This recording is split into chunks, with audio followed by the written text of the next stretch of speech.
So guys, this is Ritesh from Winworld realty services. आज मैं खड़ा हूँ M3M गोल्फ एस्टेट 2 के सामने। आप इसको M3M गोल्फ एस्टेट 2 बोल लो, M3M गोल्फ लिविंग बोल लो, M3M गोल्फ हिल्स बोल लो, बेवरली हिल्स बोल लो, मल्टीपल नेम है। मैं इस प्रोजेक्ट के ना डिटेलिंग आपको नहीं समझाने हैं एक्चुअली आज कि यार ये टावर है, इतने हैं, ये वैसे तो they are very small things, मतलब वो भी मैं आपको समझा दूंगा। बट ना मैं एक उस टॉपिक पे बात करने आया हूँ क्योंकि इस प्रोजेक्ट का नाम है गोल्फ एस्टेट 2। कई लोग ना मेरे से क्वेश्चन पूछते थे कि यार ये गोल्फ एस्टेट जैसा है या फिर एक सस्ता संजय दत्त है। सस्ता संजय दत्त आप समझ गए होगे कि कई लोग वो संजय दत्त वाले बड़े बड़े बाल लेके घूमते थे, उनको सस्ता संजय दत्त कहते थे। सलमान खान भी जो तेरे नाम वाला स्टाइल आता था ऐसे करके ना, तो वो एक्चुअल में वही चीज़ है कि यार ये एक्चुअल में मतलब गोल्फ एस्टेट है। क्योंकि देखो हाइप तो बहुत ज़्यादा क्रिएट हुई इस प्रोजेक्ट के नाम से, और जो लोग गोल्फ कोर्स रोड से आगे नहीं बढ़ना चाहते थे या एक्सटेंशन रोड से आगे नहीं बढ़ना चाहते थे, वो भी आके उन्होंने भी यहाँ दिल खोल के बाइंग की। तो एक हाइप तो था इस प्रोजेक्ट के अंदर और बिका भी बहुत अच्छा। मैं ये नहीं कहूँगा कि इट वॉज अ वेरी सस्ता प्रोजेक्ट, क्योंकि रेट्स भी अच्छे हैं। अगर आप सारे प्राइजेस जोड़ोगे तो ये कोई सस्ता प्रोजेक्ट नहीं था, but it had a good hype. बहुत लोगों ने ये सोच के नहीं लिया कि यार जेन्युइनली एक गिमिक है, एक हाइप के क्रिएट करके, मतलब एक बाहुबली 1 और बाहुबली 2 का सीन क्रिएट कर रहे हैं इस तरीके से। देखो सबसे पहले बात करते हैं first thing, there are few similarities of these projects. एक तो बिल्डर है M3M। आपको दो साइकोलॉजी समझनी है, M3M 15 इयर्स बैक और M3M नाउ, तो फिर डिफरेंस आ जाता है। M3M उस वक्त नया था मार्केट में, उसको कोई जानता नहीं था मार्केट में, और उस वक्त उसने इतना बड़ा रिस्क लिया कि they were developing a very big project of golf estate। Actual में मैं बता रहा हूँ कि लोग समझ नहीं पाते उस चीज़ को, हालत खराब हो जाता है उसको समझाने में, क्योंकि इतना टफ होने के बाद भी, सेल्स टफ होने के बाद भी वो साइट पे काम करते रहे, कंस्ट्रक्शन करते रहे, इसके लिए हेड्स ऑफ है। बट आज का जो M3M है वो ज़्यादा एक्सपीरियंस्ड है, ज़्यादा एक्सपोजर है, उसको ज़्यादा बड़ा ब्रांड है, but at the same time एक ज़्यादा प्रॉफिट मोटिव कंपनी भी है। तो वो डिफरेंस आप समझ सकते हो कि एक बार आप जिंदगी में कुछ करना चाहते हो, कर गुजरना चाहते हो, फना होना चाहते हो, और एक बार ऐसा होता है कि आप थोड़े से मतलब ठीक है यार अब जिंदगी में बहुत फना हो गया यार, अब थोड़े से मजे ले लो वाली बात। एग्जैक्टली। तो अभी M3M उस स्टेज पे भी है। M3M पूरा प्रॉफिट लेता है अपने प्रोजेक्ट्स में, इस बात पे मैं कभी डिनाई नहीं करूंगा। सेकेंड थिंग है, देखो प्रोजेक्ट वो 55 एकड़ का है, ये भी 55 एकड़ का है। एक आध एकड़ ऊपर नीचे हो जाए तो अलग चीज है। वहां पर भी शायद 26 टावर है, यहाँ पर भी 26 टावर है, तो ये सिमिलैरिटी है। तीसरी चीज है, वो भी गोल्फ थीम पे बेस्ड है, ये भी गोल्फ थीम पे बेस्ड है। वो भी दो मेजर विंग्स में बटा हुआ है, ईस्ट एंड वेस्ट। ये भी दो मेजर विंग्स में बटा हुआ है। उसमें भी ईस्ट एंड वेस्ट में भी there are different towers called with different names. वहाँ पेनोरमा सूट्स वेस्ट में कुछ टावर्स को कहते हैं, ईस्ट में आपके पोलो स्वीट्स कहते हैं कुछ टावर्स को, जो स्पेशल टावर्स है। एक लैटिट्यूड टावर है, उसको कभी गोल्फ एस्टेट का पार्ट कहते हैं, कभी नहीं कहते। फिर एक ट्रम्प टावर है which is of course a part of golf estate, though made by different builder, different project, different club, everything different. उसको गोल्फ एस्टेट का एक्सेस मिलेगा कि नहीं मिलेगा, टाइम विल टेल। बट वो सेल्फ सफिशिएंट प्रोजेक्ट है, उसको नहीं भी मिलता और गोल्फ एस्टेट का व्यू भी मिल जाता तो वो काफ़ी है एक्चुअली। वहाँ पर भी रिजॉर्ट लिविंग है, यहाँ पर भी रिजॉर्ट लिविंग है, वहाँ पे भी 100+ एमिनिटीज़ है, यहाँ पर भी 100+ एमिनिटीज़ है। कहने का मतलब है कि जो लेवल ऑफ एमिनिटीज़ वहाँ होनी चाहिए, यहाँ पर भी उस लेवल के एमिनिटीज़ है। वहाँ पर भी ना एक स्पोर्ट्स एरिना बना है, बहुत ही ब्यूटीफुल। इनफैक्ट 2 स्पोर्ट्स एरिना है वहाँ पर, जिसमें आप देखोगे कि पूरे सेक्शन में ना there are sports areas, basketball, फिर आपका lawn tennis, indoor cricket stadium, stadium नहीं कह सकते, वो स्टेडियम से थोड़ा छोटा, इंडोर बैडमिंटन, वो पूरा एक एरिया है, चिल्ड्रन का प्ले एरिया, मतलब वो एरिना अलग से एक्चुअल में। यहाँ पर भी they are making a big arena और एक छोटा सा एरिना भी। और देखो अगर आप गुड़गांव में कॉन्सेप्चुअली देखोगे ना, तो 10 एकड़ के प्रोजेक्ट में भी सारी वो एमिनिटीज मिल जाती है, 15 एकड़ में भी सारी एमिनिटीज मिल जाती है। तो उसके लिए 70 एकड़ की जरूरत नहीं होती या 55 एकड़ की जरूरत नहीं होती, बट फिर भी वो इंपॉर्टेंट होता है। अब आते हैं हम डिफरेंस में। वहां पर जो एवरेज फैमिली या एवरेज फ्लैट पर एकड़ है वो करीब 25 है, यहाँ वो 50 है। वहाँ की डेंसिटी और यहाँ की डेंसिटी में डबल का फर्क है। यहाँ 20% ग्रीनरी कम होगी।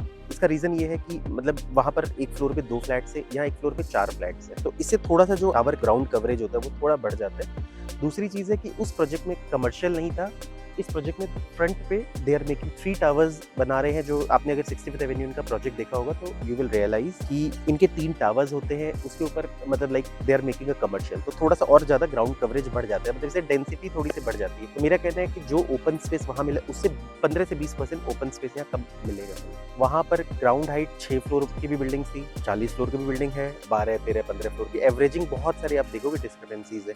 यहाँ पर मेजॉरिटी जो आपके टावर्स है ना, दे आर 30 फ्लोर्स एक्चुअल में, ऑलमोस्ट ये स्टैंडर्ड आते हैं। वहाँ डुप्लेक्स भी यूनिट्स थी और बहुत मेजॉरिटी में थी।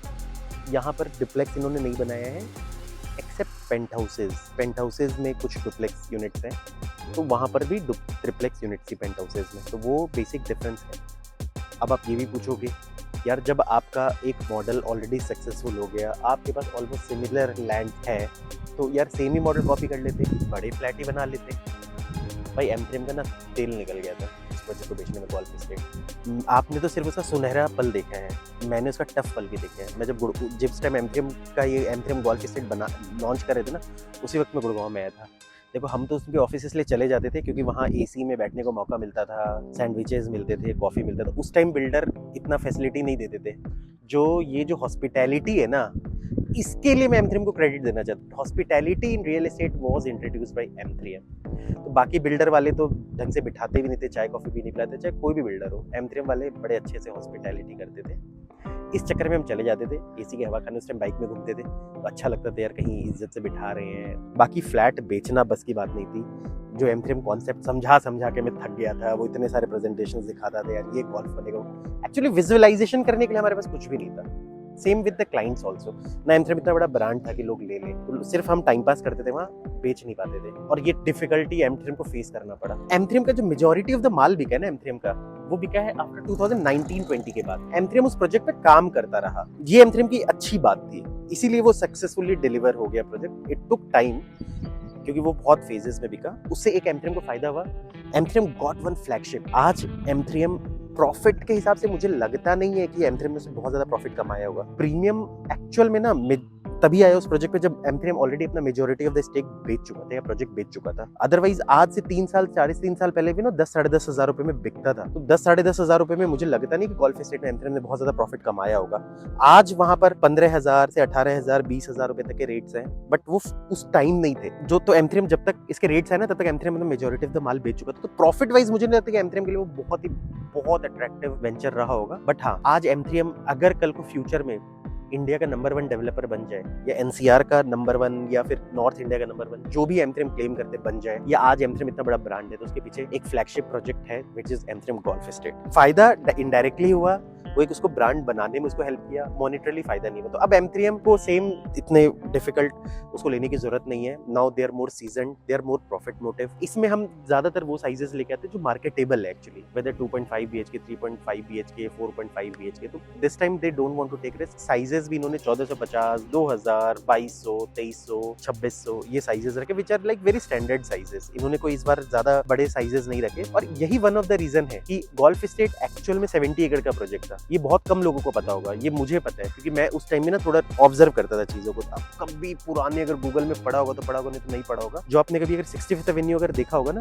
जो ऑलमोस्ट 15 एकड़ का प्रोजेक्ट है, जो आपने देखा होगा, नीचे 3 फ्लोर कमर्शियल का है, ऊपर 6 बिल्डिंग्स है। इसको स्काई हाइट्स भी कहते हैं, M3M हाइट्स भी कहते हैं, DO हाइट्स भी कहते हैं। ऐसे हर 2 टावर के क्लस्टर को अलग नाम दे रखे इन्होंने। ये M3M की बड़ी स्ट्रेटेजी होती है नाम देने के लिए। तो उसमें आप देखोगे कि मतलब that project was part of the golf estate. इसीलिए आप गोल्फ एस्टेट के कभी भी लेआउट प्लान में अगर आप बहुत ध्यान से देखोगे तो आफ्टर टावर 4 आई थिंक सीधा 9 आ जाता है। तो वो जो 5 टावर गायब हो गए ना, वो वही होते। उन्होंने उसको हटा के and like they made a different project, different license में, जिसमें मिक्स लैंड यूज बनाया। इट वाज अ रिटेल और छोटे साइजेस के 2-3 BHK उन्होंने बेचे वहाँ पर। इसीलिए मतलब नहीं तो अदरवाइज प्रॉफिटेबिलिटी वाइज वो अच्छा होता तो ठीक है, नेचुरल सी बात है कि बना देते। वो भी अच्छी लोकेशन थी, गोल्फ एस्टेट अच्छा फ्लैगशिप था, अच्छे से दिखता, तो ज्यादा नंबर ऑफ फ्लैट्स निकाल दिए। Same thing they want to do here actually, कि मतलब ऐसा चीज बेचे, तुरंत बेचे। उस प्रोजेक्ट को बिकते 10 साल लग गया। इसमें इन्होंने फेज 1 10 दिन में बेच लिया। अभी भी थोड़ी यूनिट्स हैं, फेज 2 भी आएगा, रेरा मतलब पेंडिंग है, आ जाएगा। कुछ टावर्स की और रेरा पेंडिंग है, तो आएंगे। मुझे लगता है कि ये प्रोजेक्ट जैसे जैसे लाते जाएंगे बिकता जाएगा, एमथ्रेम को सेल करने में प्रॉब्लम नहीं आएगा। तो ये जो चीज़ है ना एग्जैक्टली ये सेम, इसीलिए they have not come with this plan, अगर आप इस चीज़ को समझोगे। अब आप एक क्वेश्चन मुझसे पूछोगे कि यार एक जगह 25 फैमिली पर एकड़ है, एक जगह 50 फैमिली पर एकड़ है, तो नेचुरल सी बात है कि यार हम लग्जरी का टैग तो उसको देंगे ना जो 25 फैमिली पर एकड़ होगी। देखो एक्चुअली क्या है ना, मुझसे पर्सनली पूछोगे ना तो 50 फैमिली पर एकड़ भी कोई ज्यादा डेंसिटी वाला प्रोजेक्ट नहीं होता। एक आइडियल डेंसिटी है। मुंबई जाओगे तो 400 450 लोग फैमिली पर एकड़ भी मिल जाएगा आपको। डिपेंड करता है कि आप किस तरीके से एग्जीक्यूट करते हो। लिफ्ट्स अच्छी दे दी, कॉमन एरिया ज्यादा बेटर दे दिया, क्लब्स बड़ा दे दिया, तो अच्छा है। क्योंकि गोल्फ स्टेट में जबकि 25 फैमिली पर एकड़ है, बट मैंने एक चीज गोल्फ स्टेट में फील किया है कि उनके बहुत ज्यादा रिसोर्सेज ना अनयूज्ड है एक्चुअल में। जैसे अगर मैं कभी ईस्ट की तरफ जाओगे, क्लब एलिवेट है, मैंने उसमें ज्यादा कभी क्राउड नहीं देखा। सारे क्राउड क्लब वीआईपी में, उन्हीं का स्विमिंग पूल यूज होता है क्लब वीआईपी की तरफ का, या उसी तरफ का फीचर ज्यादा यूज होता है। इस तरफ ज्यादा यूज नहीं होता। स्पोर्ट्स एरिना भी अगर आप देखोगे तो 2 स्पोर्ट्स एरिना इन्होंने बना रखे, ईस्ट और वेस्ट के, तो आई थिंक वेस्ट वाला ही चलता है, ईस्ट वाला नहीं चलता। यहाँ पर ये चीज हो जाएगी कि आइडियली 50 फैमिली एक रेस्पेक्टेबल होती है और सारे रिसोर्सेज आइडियली यूज हो जाएंगे। और ये बड़ा प्रोजेक्ट है, अच्छा ग्रीन पैच भी आएगा आपका। सेंट्रल पार्क जो प्रोजेक्ट है ना, इतना प्यारा प्रोजेक्ट है, आई थिंक उसके पास भी डेंसिटी इज लाइक 50 फैमिली पर एकड़, आई थिंक सो, या थोड़ा उससे कम होगा। तो ऐसा नहीं है, आप कितने ब्यूटीफुली उसको एग्जीक्यूट करते हो, कितने प्यार से उसका क्लब बनाते हो, कितना लैंडस्केप एरिया देते हो, किस तरीके से उसका जॉगिंग एरिया देते हो। हाँ, ये जरूर है कि this will be a more vibrant community, a more active community. यहाँ आपको ज्यादा हलचल दिखेंगी। इसके रीजंस भी हैं एक्चुअली। ज्यादातर छोटे फ्लैट्स अगर होते हैं ना, तो ज्यादातर आप देखना कि 30, 32, 35 साल के लोगों के लिए आइडियल होते हैं, छोटे छोटे बच्चे, तो it's will look more vibrant. Luxury ये भी लगेगा, मतलब ये भी ऐसा नहीं लगेगा कि क्रैम्प लगेगा या बहुत ज्यादा ठूसा लगेगा, क्योंकि ये भी आइडियल 50 फैमिलीज है। कल को 100 बना रहे होते जो द्वारका एक्सप्रेस के कई प्रोजेक्ट से बनते, तो फिर उसमें there may be some chances ऐसा होता। 50 अच्छा है, अच्छी ग्रीनरी का एक्सपोजर होगा। उतना ग्रीनरी नहीं होगा जितना गोल्फ स्टेट 1 में है, क्योंकि नेचुरल बात है, जैसे मैंने आपको बताया कि यहाँ पर हर 4 फ्लैट है पर उसमें। दूसरा चीज है कि एक इसमें कमर्शियल भी निकल जाता है, जिसमें टावर्स ही है 3, बट थोड़ा सा वो लैंड एरिया ले जाता है आपका। थोड़ी सी ग्रीनरी वहां से आई थिंक 80% होगी, पूरी तो उतनी एग्जैक्ट उतनी तो नहीं होगी, बट जो भी होगी सफिशिएंट होगी। क्लब्स भी सफिशिएंट होगा, लैंडस्केप एरिया भी सफिशिएंट, सब कुछ सफिशिएंट होगा। मतलब एक अच्छी वाइब्रेंट कम्युनिटी बन सकती है, अच्छी कम्युनिटी बन सकती है। अब इस पे डिपेंड करता है कि बिल्डर किस तरीके से उसको एग्जीक्यूट करता है, किस तरीके से लिफ्ट देता है, कैसा कॉमन एरिया देता है, कैसे रिसेप्शन एरिया देता है, कैसे काइंड ऑफ जो और चीजें होती है ना, जो शोशेबाजी होती है, कैसा फसाड देता है एक्चुअली। हाँ, फसाड से मुझे याद आया कि गोल्फ स्टेट 1 में मुझसे पूछोगे, वेस्ट की तरफ जो पहले टावर इन्होंने डिलीवर किए हैं, उसके facade is not beautiful. They will work on the facades और they will make it more beautiful. ये एक स्कोप है ऑफ वर्क है जो यहाँ ये इंप्रूव कर सकते हैं अपने आप को। बाकी कम्युनिटी ये भी अच्छी लगेगी और लग्जरी वैसा भी लगेगा। अब बात करते हैं लोकेशन की, 79 वर्सेस 65। अब देखो इसके लिए ना you have to see the past also. इसीलिए कहते हैं कि कई बार एक्सपीरियंस बंदे से बात करनी चाहिए। मैंने जो भी चीज गेन की ना वो टाइम के हिसाब से गेन की है। अब 65 वर्सेस 79, मैं इसके लिए पास्ट की बात करता हूँ। देखो 65 was very tough to sell. इसका रीजन क्या था कि आज आप कहते हो गोल्फ कोर्स एक्सटेंशन रोड है, यहाँ पर बगल में आपका महिंद्रा लुमिनार है, उधर आपका हाइंज है, इधर आपका बिड़ला है, अदानी है, ट्रम्प है, ये आज कहते हो। बट एक जमाने में ना लोग इसको शिट समझते थे, बड़े बड़े गड्ढे होते थे, कोई जाना नहीं चाहता था वहां पर। एक्चुअली एक्सटेंशन रोड से ज्यादा लोग सोना रोड प्रेफर करते थे। एक्सटेंशन रोड को तो कुछ समझते ही नहीं थे, उस जगह को लो एंड प्रोडक्ट समझते थे उस जगह को। तो golf state was very 65 sector उस जमाने में तो बहुत ज्यादा टफ था। उस कंपैरिजन में 79 की एक्सेप्टेंस आज के डेट में बहुत ज्यादा है। 65 sector 5 years back and 79 today are on the same page actual में। फ्यूचर में क्या 65 और 79 बराबर होंगे, कि मतलब आप 5 years डाउन द लाइन आप कहोगे कि ये सेक्टर 79 एंड 65 के पर स्क्वायर फुट बराबर होंगे, या उनका टैग एज अ प्लेस ज्यादा वो होगा। 79 और 65 आई थिंक इसमें 65 विल ऑलवेज बी अहेड, क्योंकि मुझे लगता है कि एक्सटेंशन रोड का जो as a brand of tagging है ना एज अ लग्जरी प्रोजेक्ट, वो ज्यादा बेटर हो चुका है। इसका रीजन क्या है, गोल्फ स्टेट है जो अपने पे फ्लैगशिप है, वहाँ पर ट्रम्प टावर है, लैटिट्यूड है, उसके बाद डीएलएफ का आर्बर है, फिर महिंद्रा लुमिनार है, हाइंस का प्रोजेक्ट है, फिर आपके क्या बोलते हैं बिड़ला नव्या है, अदानी है। ये तो आज के डेट में एग्जिस्ट करते हैं। एमआर का डिजी होम है। बट क्या फ्यूचर में ना वहाँ और खतरनाक लॉन्चेस आने हैं। आपको मैं बता दूं, आफ्टर 5 years वहां पर, अगर आफ्टर 5 years नहीं, आफ्टर 1 और 2 years भी वहां अगर 25-25 हज़ार रुपए फुट में अगर लॉन्चेस आए ना, तो आप सरप्राइज्ड मत होना।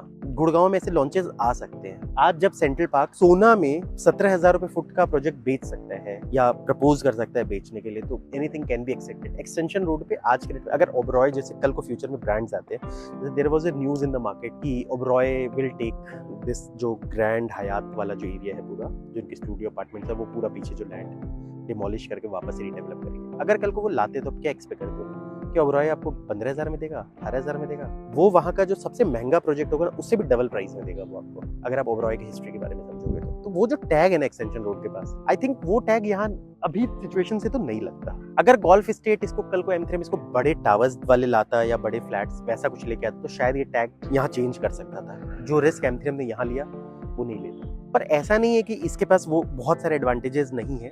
अरावली एक एडवांटेज है, 74 या 75 में जो फ्यूचरिस्टिक हम साइबर सिटी 2 कहते हैं वो एक एडवांटेज है, क्लोवर लीफ एडवांटेज है। DLF की अगर आप आगे जाओगे पूरी, अगर आप 76 77 देखोगे तो DLF की अपनी लैंड्स है। अब उसको DLF कैसे लाता है, क्योंकि DLF भी लग्जरी लेके आएगा, वो भी एक एडवांटेज है। तो इस तरीके से मे भी हो सकता है टैगलाइन चेंज हो जाए। अगर आप क्लोवर लीफ के आगे जाओगे तो ग्लोबल सिटी जब बनेगा 1000 एकड़ का प्रोजेक्ट, तो वो टैग से अगर इसका कनेक्शन बन गया तो आई थिंक वो टैग है। तो देयर आर मल्टीपल थिंग्स जो यहाँ पर भी चेंजेस ला सकता है।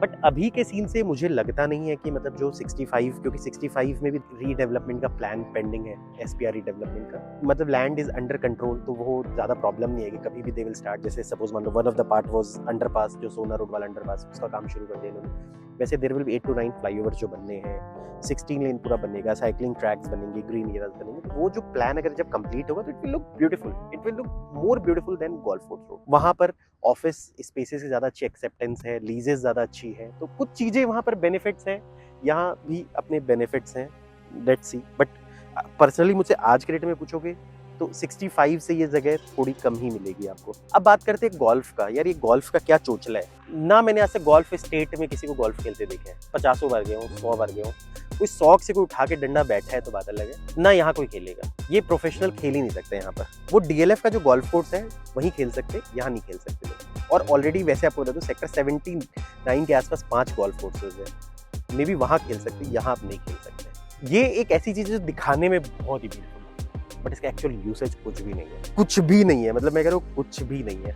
ये सिर्फ देखने की चीज़ें हैं, हाथ में लेने की चीज़ नहीं है। मतलब लाइक अगर आप कश्मीर जाते हो तो you will see beautiful apples but you can not go inside and plug it. The same thing is nothing, कोई यूसेज नहीं है। बाकी उसके साथ जो एमिनिटीज़ मिलेंगी, उसके साथ जो जॉगिंग ट्रैक मिलेगा आपको, वॉकिंग एरिया मिलेगा, कुछ साइड में स्पोर्ट्स एमिनिटीज़ मिलेंगी, वाटर फीचर्स मिलेंगे, MP थिएटर मिलेगा, तो ये सब आप यूज़ कर लोगे, बाकी कुछ यूज़ नहीं। Golf is more of like, हम इतना एलीट लगता है कि यार गोल्फ दे दिया ना तो लगता है यार खतरनाक, कुछ मतलब अमीरों की चीज़ है। एग्जैक्टली उसी सीन में हम भाग रहे हैं सर, अदरवाइज कुछ।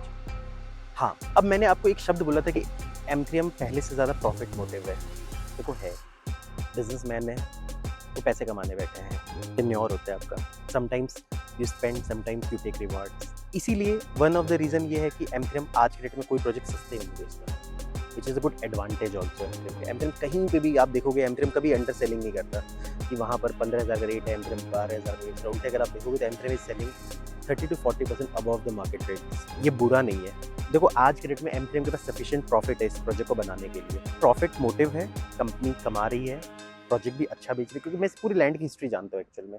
सुपरटेक से इंडिया बुल्स ने, इंडिया बुल्स से इन्होंने M3M ने लिया, और M3M ने जब लिया और आज के डेट में द प्लेस का पोजीशनिंग बिल्कुल चेंज हो चुका है। तो M3M is at a good profit, land की भी एक्वायरिंग इनकी बहुत अच्छी हुई है, M3M के दोनों हाथ में लड्डू है। अब इस पे डिपेंड करते हैं कि M3M कितना पास ऑन करता है, पास ऑन इस सेंस में कि प्रोडक्ट को डिलीवरी में। अगर इसको M3M के पास इतना ज़्यादा बफर है कि M3M चाहे तो इस प्रोडक्ट को ना गोल्फ स्टेट 1 से भी ज़्यादा बेटर बना सकता है। सो फाइनल कॉल अब M3M के पास है कि वो कैसा बनाएगा एक्चुअल में। जितना गुड़ डालोगे उतना मीठा होगा, डिपेंड करता है कि M3M कितना गुड डालता है, कितना इससे प्रॉफिट निकालता है। They try to put lot of input here, बहुत ही ब्यूटीफुल कंस्ट्रक्शन करते हैं। वैसे तो दिस कंस्ट्रक्शन से याद है कि this will be my one construction. इसके फसाड कितना ब्यूटीफुल बनाते हैं, इसमें किस तरह के लिफ्ट्स यूज करते हैं, कैसे मार्बल्स लगाते हैं, मतलब एवरीथिंग जो एक प्रोडक्ट का जो ग्लैमर होता है ना, कैसे क्लब को ब्यूटीफाई करते हैं। सोचेबाजी, मतलब जितना ज्यादा कर ले, जितना ज्यादा खर्च कर ले, पैसे की सोचेबाजी, सस्ते वाली सोचेबाजी नहीं। कई बार लोग कहते हैं कि चीप सामान लगा देते दिखाने के लिए कि यार बहुत लग्जरी लग रहा है, लोग बेवकूफ नहीं है। अगर ये चीज़ एमथ्रेम ढंग से एग्जीक्यूट कर ले तो अच्छा रहेगा, तो ये शायद गोल्फ स्टेट 1 से उस टाइम बेटर भी हो जाए, बट इट डिपेंड्स कि कंपनी क्या करना चाहती है। एक चीज़ और मैं आपको बोलना चाहूँगा बिफोर एंडिंग की, क्या ये प्रोडक्ट वर्थ है लेने के लिए कि नहीं है, इसका आंसर मैं लास्ट में दूंगा। उससे पहले मैं एक आंसर दूँ कि यार एम3एम एज ए बिल्डर के बारे में क्या सोचते हो, ये बहुत लोग पूछते हैं मेरे से ऐसे क्वेश्चन। इसमें मेरा कुछ टेक है एक्चुअल में, बाकी हर किसी का अपना टेक होगा। देखो एम3एम बहुत फास्ट ग्रो कर रहे हैं, और कई बार जब आप इतने लार्ज स्केल में ग्रो करते हो ना, तो इट्स वेरी लाइकली कि people will talk very negative about you, और कहेंगे भी, क्योंकि ऐसा है कि पास्ट में ऐसे इंसिडेंसेस हुए जहाँ बिल्डर बहुत फास्ट ग्रो कर रहे थे। Supertech was one of them, JP was one of them, और भी कई डेवलपर्स हैं, तो they were growing very fast and suddenly वो घुटने के बल गिर गए। मुझे एम3एम की एक चीज अच्छी लगी, they were land consolidators before becoming a builder.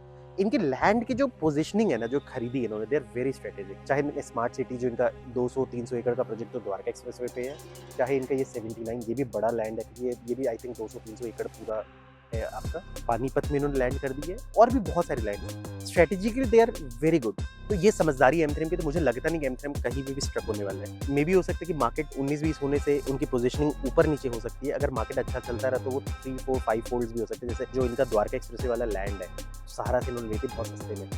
I think उसका फ्यूचर तो बहुत ही ज़्यादा ब्राइट है। एम3एम के पास मैंने इनका पानीपत वाले भी लैंड देखा, 300 एकड़ का लैंड है, पानीपत के हिसाब से बहुत अच्छा लैंड है। ये भी जो 79 लैंड है, इसका फ्यूचर बहुत अच्छा है। तो मेरा कहना है कि एम3एम की जो अपनी पोजीशनिंग है ना, वो बहुत अच्छी लैंड की, तो मेरे हिसाब से एम3एम स्ट्रक अप तो नहीं होगा। थोड़ा बहुत अगर प्लस माइनस होता है तो दे कैन लाइक थोड़ा प्राइस नीचे ऊपर नीचे करके वो बेच सकते हैं, बट उनका डेड प्रोजेक्ट कोई भी नहीं है। मुझे ऐसा लगता है कि अगर मार्केट नॉर्मल भी रही ना, तो इनके पोजीशन इतनी अच्छी कि लैंड के एप्रिसिएशन होगी।